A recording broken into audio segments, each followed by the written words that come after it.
Hi friends. Hi friends, welcome to Crick Tamizhan YouTube channel. நீங்க இந்த சேனலை சப்ஸ்கிரைப் பண்ணல அப்படின்னா மறக்காம சப்ஸ்கிரைப் பண்ணிக்கோங்க.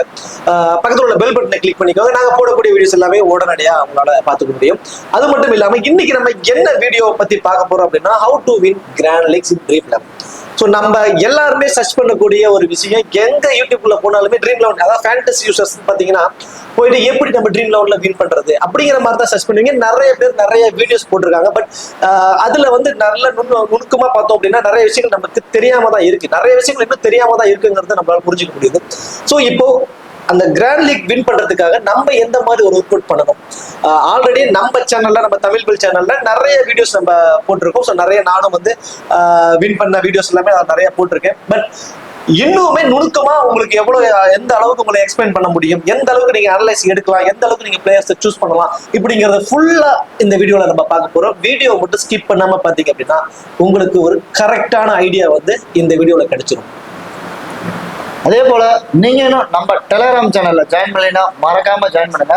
டிஸ்கிரிப்ஷன்ல லிங்க் இருக்கு. லாஸ்ட் ஹாஃப் அன் ஹவர்ல கிராண்ட் லீக்கான டீமும் ஸ்மால் லீக்கான டீமும் பிளேயர்ஸ்க்கான டிப்ஸும் நம்ம சேனல்ல ஃப்ரீயாவே கொடுத்துட்டு இருக்கோம். அது மட்டும் இல்லாம பாத்தீங்கன்னா இந்த கிராண்ட் லீக் டிப்ஸ் வீடியோக்கு அப்புறம் எவரி மேட்சஸ், இன்டர்நேஷனல் மேட்சஸ், எல்லா மேட்சஸ்க்குமே நம்ம சேனல்ல வீடியோவும் நம்ம போஸ்ட் பண்ணிட்டு இருக்கோம்.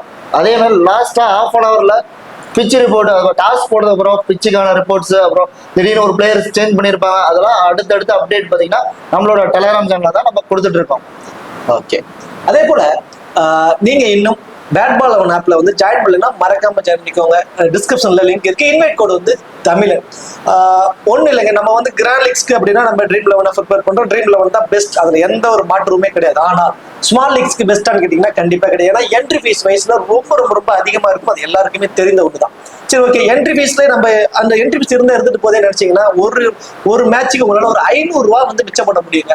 ட்ரீம் 11க்கும் மற்ற ஆப்ஸுக்கும் ஜஸ்ட் இந்த பேட் பால் 11 ஆப்பை வந்து இன்ஸ்டால் பண்ணி அதுல உள்ள என்ட்ரி ஃபீஸ் வைஸ் நீங்க ஜஸ்ட் கம்பேர் மட்டும் பண்ணி பார்த்தீங்கன்னா உங்களுக்கு தெரியும், ரொம்பவே சூப்பராக இருக்கும்.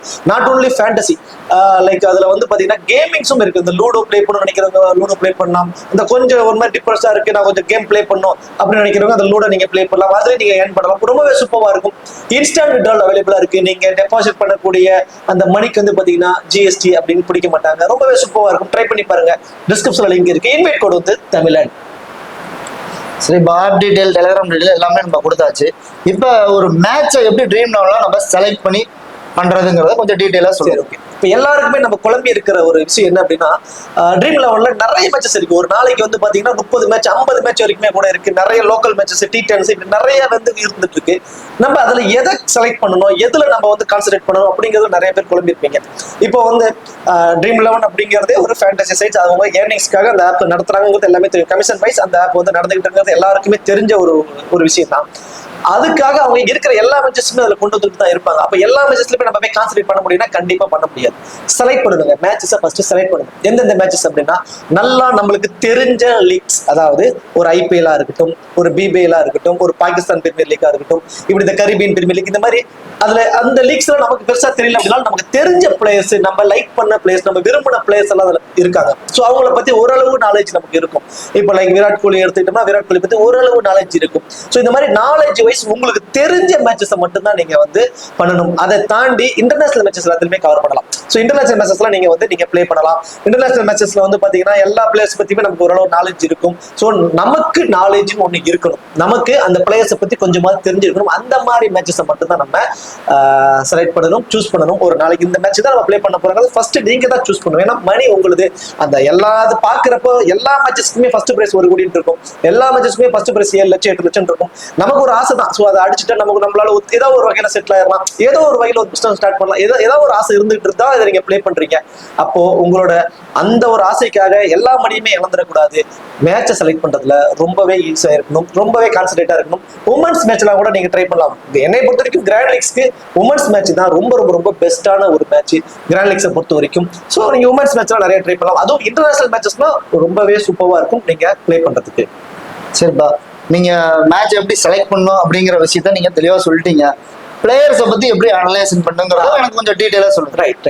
ஆக்சுவலி நிறைய பேருக்கு இருக்கக்கூடிய மிகப்பெரிய ஒரு மைனஸே ஓகே நான் வந்து ட்ரீம் லெவன் ஓப்பன் பண்றேன், விக்கெட் கீப்பர் ஆப்ஷன்ல MS தோனி இருக்காரு பிக் பண்ணிக்கிறேன், பேட்டிங்ல வர விராட் கோலி இருக்காரு, ரோஹித் சர்மா இருக்காரு பிக் பண்ணிக்கிறேன், ஆல்ரவுண்டர் ஜடேஜா இருக்காரு பிக் பண்ணிக்கிறேன். சோ இப்படி நமக்கு நல்லா தெரிஞ்ச பிளேயர் எல்லாம் ஃபர்ஸ்ட் பார்த்து அவங்க எல்லாம் பிக் பண்ணிக்குவோம். அது வந்து சேஃபான ஆப்ஷன். கிராண்ட் லீக்கு அது நம்ம கரெக்டா இருக்குமான்னு தெரியாது. ஏன்னா எல்லா மேட்சுமே விராட் கோலியால சதம் அடிக்க முடியுமானா கொஸ்டின் மார்க்.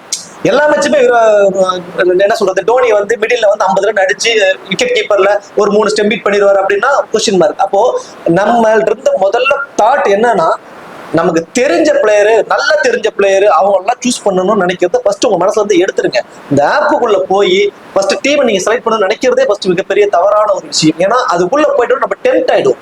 சோ இந்த ஆப்புக்குள்ள போனோம்னாவே விராட் கோலியை பார்த்து அந்த கையை தொட்டுட்டோம்னா அவரை எடுக்கிறதுக்கே நமக்கு மனசு வராது. நீங்க நிறைய ரிலீஸ் பண்ணிருப்பீங்க. நான் சொல்றது எல்லாமே சொல்றது எனக்கு வந்து விஷயங்கள் தான், சரிங்களா? நம்ம விராட் கோலி பிக் பண்ணிட்டோம் அப்படின்னா அவரை எடுக்கிறதுக்கே நமக்கு மனசே வராது. ஏன்னா அந்த மாதிரியான ஒரு பிளேயர். ஆனா எல்லா மேட்சுமே ஆட முடியுமாங்கிறது ஒரு கொஸ்டின் மார்க் இருக்கு இல்லையா? சோ நம்ம வந்து அனலைஸ் பண்ணணும், பிளேயர்ஸை பத்தி ரொம்ப ரொம்ப ரொம்ப அனலைஸ் பண்ணணும்.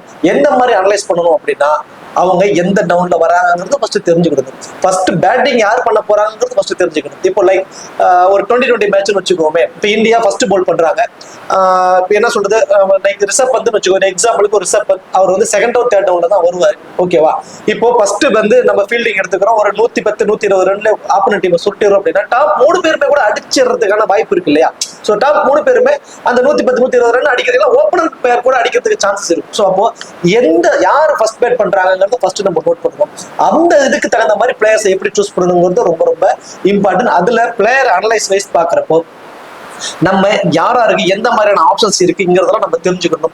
வெனு ரெக்கார்டு ரொம்ப ரொம்ப இம்பார்ட்டன்ட். பிச் ரிப்போர்ட் ரொம்ப இம்பார்ட்டன்ட். இப்போ நமக்கு வந்து ஒரு ஃபாஸ்ட் பால்ஸ்க்கு சப்போர்ட் பண்ணக்கூடிய ஒரு லைக் என்ன சொல்றது, ஒரு பெர்த் வச்சுக்கோம். ஆஸ்திரேலியா இருக்கக்கூடிய ஒரு பெர்த், அந்த பிச்சை பொறுத்த வரைக்கும் ஃபாஸ்ட் பால்ஸ்க்கு ரொம்பவே பயங்கரமா சப்போர்ட் பண்ணும். அதுல போயிட்டு நம்ம ஸ்பின்னர்ஸா எடுத்து வச்சிருந்தோம் அப்படின்னா அங்க மைனஸ் ஆயிடும். ஸோ பிச் ரிப்போர்ட்டுங்கிறது ரொம்ப ரொம்ப இம்பார்ட்டன்ட். எந்த வெனுல நடக்கிறதுங்கிறது ரொம்ப இம்பார்ட்டன்ட். பிச்சை அனலைஸ் பண்றது ரொம்ப இம்பார்ட்டன்ட். இந்த மாதிரி அனலைஸ்ல நாங்க எங்க போய் தேடுறது அப்படின்னா, நம்மள மாதிரி நிறைய சேனல்ஸ் இருக்காங்க. ஸோ நிறைய சேனல்ஸ் மேட்சுக்கு முன்னாடி ப்ரீவியஸ் கொடுக்குறாங்க. ஸோ நம்ம இன்னும் டெப்தா நம்ம கொடுத்துட்டு இருக்கோம். நம்ம நிறைய ஆப்ஷன் சைஸ் சொல்றோம். அதெல்லாம் நான் உங்களுக்கு பின்னாடி சொல்றேன். எந்தெந்த ஆப்ஷன் சைஸ் நீங்க பிளேயர்ஸ் சூஸ் பண்ணணும் அப்படிங்கிற மாதிரி இன்ட்ராக்ட்ல உங்க கூட நிறைய நான் இருக்கேன். ஸோ தெரிஞ்சுக்கணும். அதை பத்தி நாலேஜ் இருக்கிறவங்க, கிரிக்கெட் நாலேஜ் இருக்கிறவங்க இந்த மாதிரி அனலைஸ் பண்ணுங்க. கொஞ்சம் நாலேஜ் இல்லை அப்படிங்கிறவங்க எங்களை மாதிரி யூடியூபர்ஸ் போடக்கூடிய வீடியோஸை பாருங்க. இல்லைன்னா உங்களை நீங்களும் அதை எப்படி அனலைஸ் பண்ணணுங்கிறத கொஞ்சம் தெரிஞ்சுக்கோங்க.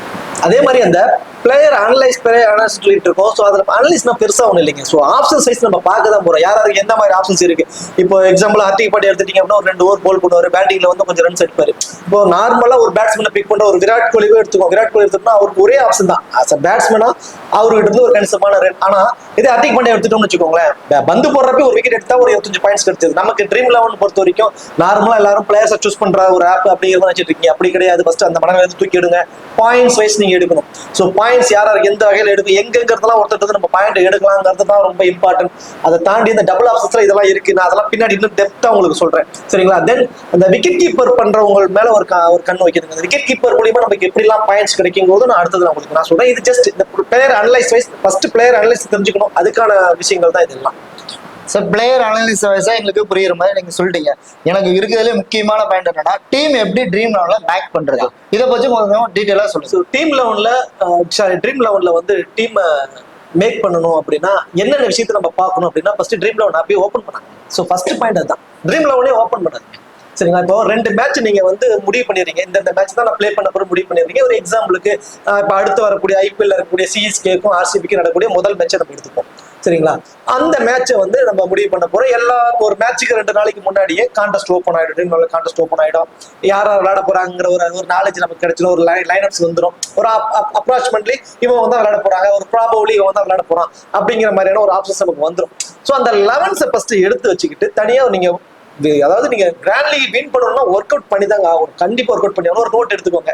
ஒரு நோட்டை எடுத்து அந்த 2 பேரோட பிளேயிங் லெவனை எழுதுங்க. அந்த பிளேயிங் லெவன்ல என்னென்ன பார்க்கணும் நீங்க அப்படிங்கறத ஃபர்ஸ்ட் நான் சொல்றேன். அதுல ஃபர்ஸ்ட் பாயிண்ட், டபுள் ஆப்ஷன்ஸ் யார் யார் இருக்காங்கன்னு ஃபர்ஸ்ட் பாருங்க. திரும்பவும் சொல்றேன், ஆப்பை தூரம் போட்டு வச்சிருங்க. ஆப்பை பார்க்கவே பார்க்காதீங்க, ஆப் ஓப்பன் பண்ணாதீங்க. அந்த டபுள் ஆப்ஷன்ஸ் வைஸ் யார் யார் இருக்கா அப்படிங்கிறத ஃபர்ஸ்ட் நீங்க பார்க்கணும். அந்த 2 பேரோட பிளேயிங் லெவன் எழுதிக்கிறீங்க. அதுல டபுள் ஆப்ஷன்ஸ் வைஸ் யார் யார் இருக்கா அப்படிங்கிறத உங்களோட முதல் பாயிண்டா இருக்கணும். ஸோ அந்த முதல் point double options. Double option என்ன?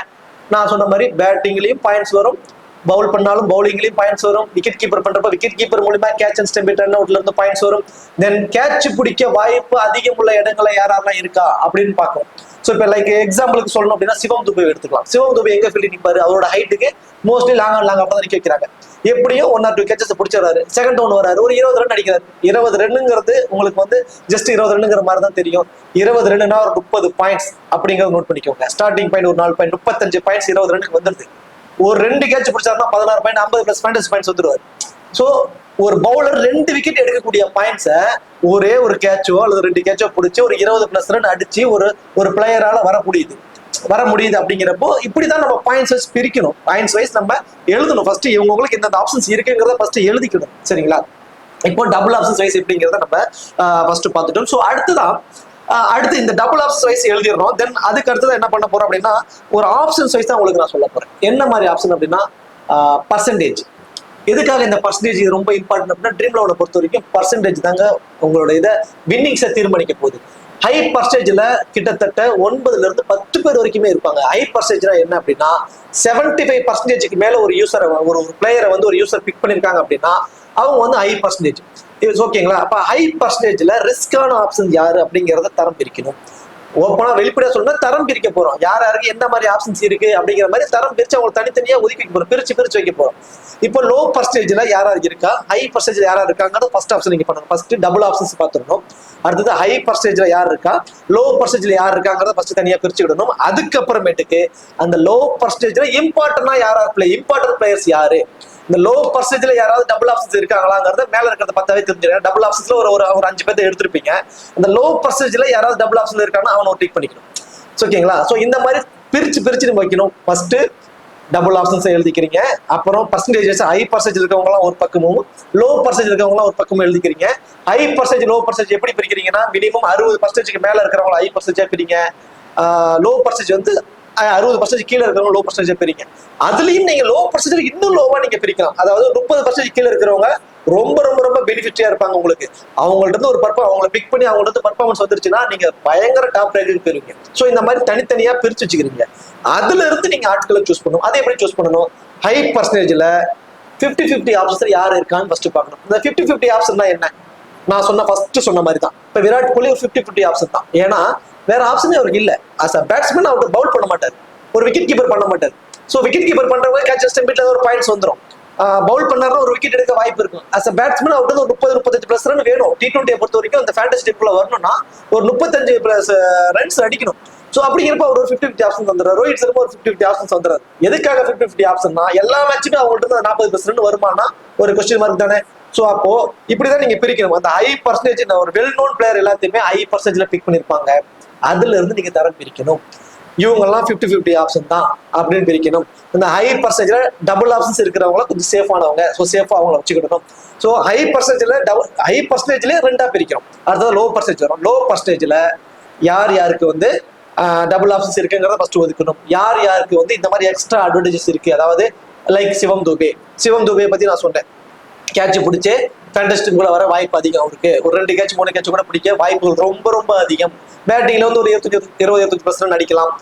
சம்டைம்ஸ் இப்போ இன்டர்நேஷனல் மேட்ச்ல அவர் இன்டர்நேஷனல் மேட்ச்ல கூட அவர் போல் பண்ணார். 2 ஓவர் வரைக்கும் போல் பண்ணார். மேபி தலை டோனி அவங்களுக்கு கூட ஒரு வாய்ப்பு கொடுக்கலாம், பந்து கொடுக்கலாம். லாஸ்ட் சீசன்ல அவங்க பெருசா போல் பண்ணல, மேபி இந்த சீசன்ல போல் பண்ணலாம். ஸோ இந்த மாதிரி எக்ஸ்ட்ரா அட்வான்டேஜஸ் அடிக்கிட்டே போகலாம். இந்த மாதிரி நீங்க பிரிக்கணுங்க. பிளேயர்ஸ் வைஸ் நீங்க பிரிச்சீங்கன்னா தான் உங்களால வந்து அதுல இருந்து ஒரு ஆப்ஷனை எடுக்க முடியும், ஒரு பிளேயரை சூஸ் பண்ண முடியும். இந்த மாதிரி பிரிச்சிங்கனாவே உங்களுக்கு ஒரு ஐடியா வந்துடும். நீங்க ஆப்புக்குள்ள போய் விராட் கோலி போடு அவங்களை எடுக்கவே முடியாது. தொட்டுட்டோம்னா அதுக்கப்புறம் எடுக்கிறதுக்கே மனசு வராது. அது தொட்டதுக்கு அப்புறம் திரும்ப அவங்களை எடுக்கணும் அப்படின்னா ஐயோ திடீர்னு ஒரு 50 அடிச்சா என்ன பண்றது, ஐயோ திடீர்னு ஒரு 40 அடிச்சா என்ன பண்றது, வெளியே போயிருமே அப்படிங்கிற ஒரு மனநிலை தான் வரும். ஸோ ஃபர்ஸ்ட் நோட் வச்சு நீங்க இப்படி பிரிச்சுட்டீங்கன்னா உங்களுக்கு ஒரு ஐடியா வந்துடும். ஸோ இவங்களுக்கு இந்த மாதிரி ஆப்ஷன் தான், ஸோ அதனால வேண்டாம், இவங்களுக்கு இந்த மாதிரி ஆப்ஷன் தான் அதனால வேண்டாம் அப்படிங்கிற மாதிரி நம்ம அவங்கள வந்து ஒதுக்கி வச்சுக்கிடலாம். ஸோ இந்த வைஸ் இருக்கு. தென் ஃபீல்டிங் வைஸ் ரொம்ப இம்பார்ட்டன்ட். ஃபீல்டிங் வைஸ் வந்து ரொம்ப ரொம்ப ரொம்ப இம்பார்ட்டன்ட். ஸோ நான் ஆல்ரெடி சொன்னேன் விராட் கோலி 50-50 ஆப்ஷன் தான் அப்படிங்கிற மாதிரி சொன்னா அது எக்ஸாம்பிளுக்காக சொன்னது. பட் விராட் கோலிக்கு நிறைய எக்ஸ்ட்ரா அட்வான்டேஜஸ் இருக்கு. நம்ம இதை பத்தி மேட்ச்ல சொல்றப்போ அவங்க விராட் கோலிக்கு இருக்கு, அதாவது ஆர்சிபி பத்தி சொல்றப்போ நான் அதை நிறைய எக்ஸ்பிளைன் பண்ணுவேன். ஆனா இப்போ ஒரு எக்ஸாம்பிளுக்காக தான் அதை நான் சொன்னேன். பட் விராட் கோலிக்கு எக்ஸ்ட்ரா அட்வான்டேஜஸ் இருக்கு. என்ன அப்படின்னா அவரோட ஃபீல்டிங் வச்சு நீங்க நல்லா நோட் பண்ணிருந்தீங்கன்னா தெரியும், மோஸ்ட்லி லாங் ஆஃப்ல தான் நிற்பார். ஸோ மேட்சுக்கு மேட்ச் எப்படி 1 or 2 கேச்சஸ் பிடிச்சிருவார். ஸோ அதுல நமக்கு எக்ஸ்ட்ரா பாயிண்ட்ஸ் கிடைக்கும். தென் ஒரு 20% அடிச்சா போதும். ஒரு லாங் ஆஃப்ல இருந்து ஒரு 2 கேட்ச் பிடிக்கிற ஒரு பிளேயர் ஒரு 20-25% அடிச்சுட்டா போதும், அவர் ஒரு 50+ ஃபேண்டசி பாயிண்ட்ஸ் வந்துருவார். ஸோ இந்த மாதிரி வந்து கேட்ச்லயுமே வந்து பாத்தீங்க அப்படின்னா ஒரு பாயிண்ட்ஸ் வந்து இருக்கு. இப்போ ட்ரீம் லெவனில் எப்படி டீம் மேக் பண்ணுங்கிறத விஷயத்த டீட்டெயிலாக சொல்லிட்டீங்க. இருக்கிறதுலே ஒரு ரொம்ப இம்பார்ட்டன்டான பாயிண்ட் என்னன்னா பாயிண்ட் கால்குலேஷன் எப்படி பண்றது. சரி, ஓகே. பாயிண்ட் கால்குலேஷன் பெருசா ஒண்ணு இல்லைங்க. நான் ஆல்ரெடி சொன்ன மாதிரி தான் அந்த 11 பேர்த்தையுமே நீங்க எழுதி வச்சுக்கிட்டு ஒவ்வொரு பேருக்கு பார்த்து நீங்களே பாயிண்ட் போடுங்க. பாயிண்ட் கால்குலேஷன் ரொம்ப ரொம்ப ஈஸி. ஸோ ஸ்டார்டிங் பாயிண்ட் ஒரு 4 பாயிண்ட், ஓகேவா? ஸ்டார்டிங் பாயிண்ட் எல்லாத்தையும் 4 பாயிண்ட் எழுதிக்கோங்க. அவங்க பேருக்கு பக்கத்தில் 4 பாயிண்ட் போட்டுங்க, ஒரு பிளஸ் போட்டுக்கோங்க. ஒரு 20 ரன் அடிப்பாருன்னு உங்களுக்கு தோணுதா? 20 ரன் அடிப்பாரு. 20 ரன்னுக்கு ஒரு 2 பவுண்டரி அடிக்கிறாருன்னா ஒரு பவுண்டரிக்கு வந்து ஒரு பாயிண்ட்ஸ் கொடுக்குறாங்க. ஸோ 20னா 2 பவுண்டரி அடிக்கிறான்னு வச்சுக்கோங்க. 20 ரன், 2 பவுண்டரினா பிளஸ் 2, 22. தென் அடுத்ததான் வந்து பார்த்தீங்கன்னா கொஞ்சம் கம்மி பால்ல அடிச்சிட்டாருன்னா அந்த ஸ்ட்ரைக் ரேட்டுக்கு வந்து ஒரு 4 பாயிண்ட் கொடுப்பாங்க. கம்மி பால்ல ஒரு 20 ரன் அடிச்சிட்டாருன்னா அந்த ஸ்ட்ரைக் ரேட்டுக்காக ஒரு 2 பாயிண்டோ 4 பாயிண்டோ கொடுப்பாங்க. ஸோ அதில் ஒரு 2 பாயிண்ட் போட்டுக்கோங்க. ஸோ கால்குலேட் பண்ணி போடுங்க. முடிஞ்சு போச்சா? ஒரு பேட்ஸ்மேனுக்குனா ஒரு 25 ரன் அடிக்கிறாரா, அவளுக்கு இவ்வளவு பாயிண்ட் வரும், இவ்வளவு பாயிண்ட் வரும். ஒரு டெத் ஓவர்ல போல் பண்ணக்கூடியவரா, ஃபர்ஸ்ட் போல் பண்ணக்கூடிய ஒரு டெத் ஓவர்ல போல் பண்ணக்கூடிய ஒரு பவுலரா, அப்போ 2 விக்கெட் கிடைக்கும். அப்போ ஒரு விக்கெட் 25 பாயிண்ட், ஒரு 2 விக்கெட்னா 50 பாயிண்ட் ஆயிடுது. ஸ்டார்டிங் பாயிண்ட் ஒரு 4 பாயிண்ட், 54 பாயிண்ட். சப்போஸ் அதுல LBW முறையில எடுத்துட்டாரு அப்படின்னா நமக்கு தெரியும் எந்தெந்த மாதிரி பவுலர் எந்த மாதிரி போல் பண்ணுவது. இப்போ பும்ரா அப்படின்னா மோஸ்ட்லி அவருக்கு வந்து பாத்தீங்கன்னா அந்த LBW முறையிலயோ அந்த பவுலுங்கிற முறையிலயோ விக்கெட் எடுக்க தான் வாய்ப்புகள் ரொம்ப அதிகம். ஏன்னா அவரோட பால் அந்த மாதிரியான ஒரு, அவரோட ஆக்ஷன் அந்த மாதிரி ஆக்ஷன், அவரோட பால் அந்த மாதிரியான ஒரு பால், அந்த மாதிரியான ஒரு டெலிவரி. ஸோ அப்போ அவருக்கு என்ன பண்ணலாம் அப்படின்னா டெத் ஓவர்ல ஃபர்ஸ்ட் பால் பண்ண போறாரு. அவர் வந்து எப்படி 2 விக்கெட் எடுத்துருவாரு, ஒரு 50 பிளஸ் 30 பாயிண்ட்ஸ் வந்துடும். ஒரு ஸ்டார்டிங் பாயிண்ட் ஒரு 4 பாயிண்ட், ஒரு LBW முறை எடுத்துனா ஒரு 8 பாயிண்ட். ஸோ கிட்டத்தட்ட ஒரு 60 பிளஸ் பாயிண்ட்ஸ் வந்துடும். அப்படி ஒவ்வொருத்தங்களுக்கு பக்கத்துலேயே நீங்க பாயிண்ட்ஸ் வச்சு எழுதணும். ஸோ அப்படி எழுதுறப்போ இன்னமும் உங்களுக்கு வந்து ஒரு ஐடியா கிடைச்சிடும். யாராச்சும் இப்ப பாயிண்ட் சைஸ் பாக்குறப்போ இவங்களுக்கு எவ்வளவு பாயிண்ட் தான் வருது, இவங்களுக்கு இவ்வளவு பாயிண்ட் வருது, அப்படின்னே நீங்க ஒரு டீமை நீங்க கொண்டு வரலாம். இப்போ இவர் 25% தான் அடிப்பாருன்னு நான் எப்படி நான் எடுத்துக்கிறது அப்படிங்கிறதுக்கு தான் அந்த பிளேயர் ஸ்டேட்ஸ்ங்கிறது ரொம்ப இம்பார்ட்டன்ட். நாங்க அதை கொடுத்துக்கிட்டு இருக்கோம். ஸோ எல்லா சேனல்ஸுமே மோஸ்ட்லி கொடுத்துட்டு இருக்காங்க. எல்லா சேனல்ஸ்ல சில சேனல்ஸ் எல்லாமே ஸ்டாட்ஸ் வைஸும் கொடுக்குறாங்க. இந்த வெனுல இவர் இப்படி பர்ஃபார்மன்ஸ் பண்ணியிருக்காரு, ஸோ இந்த வெனுல இவர் இப்படி ஆவரேஜ் வச்சிருக்காரு அப்படிங்கிறது இருக்கு. அந்த இன்ஃபார்ம் பிளேயர்ஸ்லாம் ரொம்ப ரொம்ப இம்பார்ட்டன்ட் சொல்லுவேன் நான் டீம் மேக் பண்றப்போ. இப்போ லைக் எக்ஸாம்பிளுக்கு வந்து வில்லியம்சன் எடுத்துக்கலாம். கிட்டத்தட்ட எல்லா மேட்சஸ்மே நல்லா பர்ஃபார்மன்ஸ் பண்ணுவாரு. இப்போ ஜெய்ஸ்வால் எடுத்துக்கலாம், நல்ல ஃபார்ம்ல இருக்காரு. ஸோ இந்த மாதிரி இன்ஃபார்ம் பிளேயர்ஸா எடுத்துக்கலாம். பட் அந்த இன்ஃபார்ம் பிளேயருக்குமே சில கிரவுண்டு சில வெனுல வந்து ரொம்பவே ஸ்ட்ரகிளா இருப்பாங்க. ஸோ அந்த மாதிரி வெனு ரெக்கார்டுலயுமே நம்ம அதை பார்க்கணும். இந்த வெனுல கொஞ்சம் ஏர்லியர் அவுட் ஆயிருக்காரு, பெருசா ஆவரேஜ் இல்லை, அந்த வெனுல ரொம்பவே கஷ்டப்பட்டிருக்காரு. ஸோ இப்போ வெனு ரெக்கார்டு ரொம்ப ரொம்ப இம்பார்ட்டன்ட். ஸோ இந்த மாதிரிலாம் நீங்க பார்த்து அந்த பாயிண்ட் கால்குலேஷன் வைஸ் நீங்க சொல்லணும். ஸோ அதுக்கு நம்மள மாதிரி நிறைய சேனல்ஸ் வந்து பிளேயர்ஸ் அனலைஸா இருக்கட்டும், அந்த வெனு ரெக்கார்ட்ஸா இருக்கட்டும், இப்படி எல்லாமே கொடுத்துக்கிட்டு இருக்காங்க. ஸோ அதெல்லாம் பாக்குறப்போ உங்களுக்கு இந்த இதெல்லாம் பார்த்துமே நீங்க தான் இந்த டீமை பிக் பண்ண போறீங்க. நாங்க வந்து பிளேயர்ஸை பத்தி டீடைல்ஸ் தான் உங்களுக்கு சொல்ல போறோம். ஸோ அதுல இருந்து உங்களுக்கு புரிஞ்சதை அந்த விஷயத்தெல்லாம் எடுத்துக்கிட்டு நீங்க ஒர்க் அவுட் பண்ண போறீங்க. உங்களோட ஒரு நோட் புக் எடுத்து பாயிண்ட்ஸ் எப்படி கால்குலேட் பண்ணணும் இப்படிங்கிறதெல்லாம் நீங்க பார்த்து நீங்க அதை பிக் பண்ண போறீங்க. சப்போஸ் பாயிண்ட் கால்குலேஷன்ல கண்டிப்பா ஒர்க் அவுட் ஆகும். நீங்க ட்ரை பண்ணி பாருங்க. நான் வந்து சொன்னேன்ல, என்னோட சேனல்ஸ்ல நான் நிறைய வீடியோஸ் போட்டிருக்கேன். ஒரு 7 இடத்துல நான் கிராண்ட் லீக்ஸ் பீட் பண்ணிருக்கேன். கிராண்ட் லீக்ஸ் மீன்ஸ் பெரிய அமௌண்ட் இல்ல, 2 லட்சம் 3 லட்சம் அந்த மாதிரியான ஒரு இதுதான். அந்த மாதிரி இருந்ததுமே ஓகே. அதுக்குமே நான் இப்படிதான் ஒர்க் அவுட் பண்ணியிருக்கேன். ஸோ இந்த மாதிரி தான் ஒர்க் அவுட் பண்ணியிருக்கேன். இப்படி நோட்ஸ் எனக்கு 2-3 நோட்ஸ் எல்லாம் முடிஞ்சிருக்கு. நான் அந்த டைம் எல்லாமே நோட்ஸ்ல நம்ம எழுதுவோம். ஏன்னா நம்ம ஆப்குள்ள போயிட்டோம்னா என்ன நடக்குங்கிறது உங்களுக்கு தெரியும். நான் இப்ப சொன்னதை வச்சு நீங்க யோசிச்சு பார்த்தீங்கன்னா உங்களுக்கு தெரியும். ஆமா, ஒரு பிளேயரை சூஸ் பண்ணிட்டு நம்ம எடுக்கவே மாட்டோம். ஸோ இந்த மாதிரியான ஆப்ஷன்ஸ் இருக்கு. இதெல்லாம் தவிர்க்கணும் அப்படின்னா இந்த மாதிரி நீங்க ஒர்க் அவுட் பண்ணணும். நோட்டை வச்சு ஒர்க் அவுட் பண்ணீங்கன்னா அது ஒர்க் அவுட் ஆகும். இப்போ நீங்கள் சொல்கிற மாதிரி நான் பாயிண்ட்ஸ் அடையில எல்லாமே நான் டீம் ஓரளவுக்கு மேக் பண்ணிட்டேன். ஒரு 10 டீம் நான் போட்டேன். கேப்டன் வைஸ் கேப்டன் எப்படி சூஸ் பண்ணுறது? ரைட், எல்லாருக்குமே இருக்கக்கூடிய மேஜரான விஷயம். நான் என்னோட வீடியோஸ்ல நிறைய வந்து கமெண்ட்ஸ்ல வரக்கூடிய விஷயம் என்ன அப்படின்னா, ஓகே நீங்க சொன்னதெல்லாம் வச்சு நான் போட்டேன், நான் சொன்னதுன்னு இல்லாம அவங்களுக்குன்னு ஒரு அறிவு. நான் எப்பவுமே என்ன சொல்லுவேன், நான் சொன்னாலுமே உங்களுக்குன்னு ஒரு ஃபேண்டசி நாலேஜ் இருக்கு, உங்களுக்குன்னு ஒரு சின்ன ஒரு ஃபேண்டசி நாலேஜ் இருக்கு, இல்ல பெரிய நாலேஜ் கூட இருக்கு. ஓகேவா? யாரையுமே சிறுமைப்படுத்த விரும்பல, எல்லாருக்குமே நாலேஜ் இருக்கு. அந்த நாலேஜ் வச்சு தான் நீங்க டீமா போறீங்க. நான் எங்கள்கிட்ட இருந்து கொடுக்குறது சின்ன சின்ன விஷயத்த மட்டும் தான் நீங்க எடுத்துக்கிறீங்க. ஏதோ ஒரு விஷயம் என்கிட்ட இருந்து உங்களுக்கு தெரியாத விஷயம் கிடைக்கும் போது அதை எடுத்துக்க போறீங்க. அதை வச்சு டீமை மேக் பண்ண போறீங்க. டீமை மேக் பண்ணிடுறேன். வரக்கூடிய கமெண்ட்ஸ்ல 10 பேர் வரைக்குமே நான் ட்ரீம் டீம்ல வந்துடுறாங்க, கேப்டன் வைஸ் கேப்ல மிஸ் பண்ணிடுறேன் அப்படிங்கிற மாதிரியான ஒரு இதுதான் இருக்கு. ஸோ எப்பவுமே சேஃபான ஆப்ஷன், ரிஸ்கான ஆப்ஷன் 2 வகையா பிரிக்கலாங்க. ஸோ இந்த சேஃபான ஆப்ஷனை பொறுத்த வரைக்கும் மோஸ்ட்லி ஸ்மால் லீக்ஸ்ல மட்டும் ட்ரை பண்ணுங்க. மோஸ்ட்லி ஸ்மால் லீக்ஸ்ல ட்ரை பண்ணுங்க. சேஃபா ஆப்ஷன் தான் என்னன்னா இந்த டபுள் ஆப்ஷன் தாங்க. டபுள் ஆப்ஷன் 2 ஆப்ஷன் இருக்கும். பந்தும் போடுவோம் அப்படி, பேட்டிங்ல வந்து ஒரு கொஞ்சம் ரன் அடிப்போம் அப்படி, தென் அந்த கேட்ச் பிடிச்சி அப்படி இப்படி எக்ஸ்ட்ரா பாயிண்ட்ஸ் உங்களுக்கு கிடைச்சிருது. 2 டபுள் ஆப்ஷன் அப்படி இருக்கிறவங்க எல்லாமே சேஃபான ஒரு ஆப்ஷன். ஸ்மால் லீக்ஸ்ல அவங்க கேப்டன் எஸ்கேப்னா ட்ரை பண்ணிக்கலாம். அந்த 3 பேர் ஸ்மால் லீக்ல ஒரு 3 பேர் 4 பேர் கூட மட்டும் போட்டி போடுறது. பட் ஒரு லட்சமா ஒரு 30 லட்சம் டீம் 50 லட்சம் டீம் கூட நீங்க போட்டி போட போறீங்க. அப்படிங்கிறப்ப அங்க போய் நீங்க சேஃபா போட்டு 49 ரூபா கட்டி அந்த 49 ரூபாய் வரதுக்கு எதுக்காக கட்டுறீங்க? ஓகேங்களா? ஸோ அந்த இடத்துல நீங்க ரிஸ்க் எடுத்து தான் ஆகணும். ஏன்னா அமௌண்ட் ஹியூஜ், ஒரு பெரிய அமௌண்ட்டுக்காக நீங்க ட்ரை பண்றீங்க. அப்படிங்கிறப்போ அங்க ரிஸ்க் எடுக்கணும். அந்த ரிஸ்கான ஆப்ஷன் எது ஆப்ஷன் சொல்றேன், அதுல நோட் பண்ணிக்கோங்க. ஓப்பன் பண்ணக்கூடிய ஒரு விக்கெட் கீப்பரா இருந்தாங்கன்னா அவங்களுக்கு ஒரு கேப்டன் எஸ்கேப் ஆப்ஷனா கொடுங்க, தப்பு இல்லை. ஏன்னா பவுல் பண்றவங்களுக்கு ஒரு விக்கெட் எடுத்தா 25 பாயிண்ட், கேட்ச் பிடிச்சா 8 பாயிண்ட் தான். அப்போ டபுள் ஆப்ஷன்ஸ்ல பெரிய இம்பாக்ட் பண்ண போறது கிடையாது wicket keeper. So innings open பண்ணக்கூடிய விக்கெட் கீப்பருக்கு நீங்க கொடுக்கலாம். தென் டெத் ஓவர்ல பவுல் பண்ணக்கூடிய பவுலர்ஸ்க்கு நீங்க கேப்டன் எஸ்கேப் ஆப்ஷனா கண்டிப்பா ட்ரை பண்ணி பார்க்கலாம். அதுலயும் ரொம்ப ஃபேவரா ஃபர்ஸ்ட் பவுல் பண்ணக்கூடிய டெத் ஓவரா இருந்துச்சுன்னா இன்னுமே உங்களுக்கு ரொம்ப ரொம்ப பெனிஃபிட்டா இருக்கும். ஸோ அவங்களுக்கு நீங்க ரிஸ்கா நீங்க ட்ரை பண்ணி பார்க்கலாம். அதே மாதிரி அந்த செகண்ட் டவுன்ல வரக்கூடிய ஒரு பிளேயர், வந்து ஏதாவது ஒரு எல்லா மேட்ச்லயுமே கூட ஓகேங்களா, ஃபர்ஸ்ட் பேட் பண்ணக்கூடிய அந்த செகண்ட் டவுன்ல வரக்கூடிய ஒரு பிளேயருக்கு ஒரு வைஸ் கேப்டன் ஆப்ஷனா ட்ரை பண்ணி பாருங்க. கேப்டன் அளவுக்கு அவர் 50-70 ரன் வரைக்கும் அடிக்க முடியுமாங்கிறது ஒரு டவுட் தான். பட் ஒரு வைஸ் கேப்டன், ஏன்னா டாப் ஆர்டர்ல விக்கெட்ஸ் விழுவுறதை பொறுத்து அவங்க தான் வந்து ஒரு ஆங்கர் ரோலை கொடுக்க போறவங்க. சரிங்களா? டாப் ஆர்டர்ல விக்கெட்ஸ்லாம் ஏர்லியா விழுந்துருங்கிற மாதிரிலாம் நீங்க டீம் போட்டீங்கன்னா அதுல அந்த செகண்ட் டவுன் வரக்கூடிய பிளேயர் அவர் தான் வந்து ஒரு ஆங்கர் ரோல் போட்டு மேட்ச் நிறுத்தக்கூடிய ஒரு நல்ல ஒரு ஹியூஜ் டோட்டல் நிறுத்தக்கூடியவர். அவருக்கு ஒரு வைஸ் கேப்டன் ட்ரை பண்ணி பார்க்கலாம். மோஸ்ட்லி அவங்களால பர்சன்டேஜ் வைஸாவே ரொம்ப கம்மியாக தான் பிக் பண்ணியிருப்பாங்க. இந்த செகண்ட் டவுன்ல வரக்கூடிய பிளேயர்ஸ்க்குலாம் பர்சன்டேஜ் வைஸாவே ஒரு 10% கூட தான் பிக் பண்ணியிருப்பாங்க. அவங்களாம் வந்து ரொம்ப இம்பாக்ட் பண்ணக்கூடிய ஒரு பேட்ஸ்மேனா இருப்பாங்க. தென் அதே மாதிரி பவர் பிளேல பவுல் பண்ணக்கூடிய, அதுவும் பர்டிகுலர் முதல் ஓவர் பவுல் பண்ணக்கூடிய இந்த ஸ்விங் பவுலர்ஸ், இந்த ஸ்விங் பவுலர்ஸ் வந்து பாத்தீங்கன்னா அதுவும் ஃபர்ஸ்ட் பவுல் பண்ணக்கூடிய ஸ்விங் பவுலர்ஸ்க்கு ஒன் ஆஃப் கிராண்ட் லிஸ்ட்ல கண்டிப்பா ஒரு கேப்டன் எஸ்கேப் ஆப்ஷனா ட்ரை பண்ணிப்பாங்க. ஏன்னா இன்சியல் சீமையும் அந்த இன்சியல் சிங்கையும் அவங்க நல்லா பயன்படுத்துவாங்க. அந்த மாதிரி பயன்படுத்தக்கூடிய பவுலர் எக்ஸாம்பிளுக்கு இந்த ஹேசில்வுட், ஆஸ்திரேலியா சேர்ந்த அந்த ஹேசில்வுட்டா இருக்கலாம். தென் அடுத்ததான் வந்து பாத்தீங்கன்னா இந்தியன் பவுலரா எடுத்து இந்த முகமது சமி, அவங்களாம் அந்த இன்சியலா பவர் பிளே நல்லா ஸ்விங் பண்ணுவாங்க. அதுலயே 2 விக்கெட் எடுத்துருவாங்க. தென் பவர் டெத் ஓவர்ல வந்து ஒரு ஓவர் போடுவாங்க. 3 விக்கெட் எடுத்துட்டாங்க, கேப்டனுக்கு பயங்கர அழிச்சு. ஸோ இந்த மாதிரி ஃபர்ஸ்ட் பவுல் பண்ணக்கூடிய பவுலர் டீம்ல இருந்து death over bowler, first power பிளேல பவுல் பண்ணி முதல் ஓவரே பவுல் பண்ணக்கூடிய அந்த பவுலர், அந்த ஃபாஸ்ட் பவுலர், ஸோ அவங்களுக்குலாம் கேப்டன் எஸ்கேப்னா நீங்க கண்டிப்பா ட்ரை பண்ணி பார்க்கலாம்.